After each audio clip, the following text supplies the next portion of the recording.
ఎకరంలోపు భూమి ఉన్నవారిని కూలీలుగా గుర్తించి 12,000 ఇవ్వాల్సిందేనని గ్రామ సభలు పెడితే కూలీలు ప్రభుత్వంపై తిరగబడడం ఖాయమని మాజీ మంత్రి హరీష్ రావు అన్నారు. సంగారెడ్డి మీడియా సమావేశం ఏర్పాటు చేసి ప్రభుత్వాన్ని విమర్శించారు.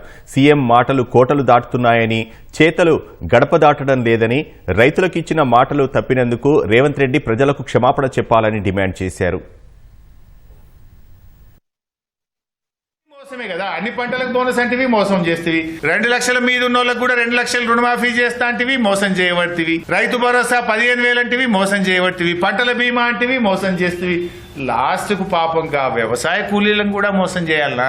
రెక్కాడితే డొక్కాడని వాళ్ళు పొద్దున్నేసి చెమట చుక్కలను నేల మీద వడుస్తూ పనిచేసేటువంటి గా కూలీలకు కూడా కోతబెట్టుడు అవసరమా రేవంత్ రెడ్డి గారు? దయచేసి మట్టి పనికి ఉపాధి హామీలో గడ్డపారబట్టుకొని పోతున్న ప్రతి కూలీకి కూడా ఇందిరమ్మ ఆత్మీయ భరోసా పథకాన్ని వర్తింపచేయండి. నీకు 5 గుంటలని నీకు ఇయ్యమంటే గ్రామ సభల్లో మీ అధికారుల మీద కూలీలు తిరగబడతారు, తస్మాత్ జాగ్రత్త అని చెప్పి కూడా నేను హెచ్చరిస్తా ఉన్నా.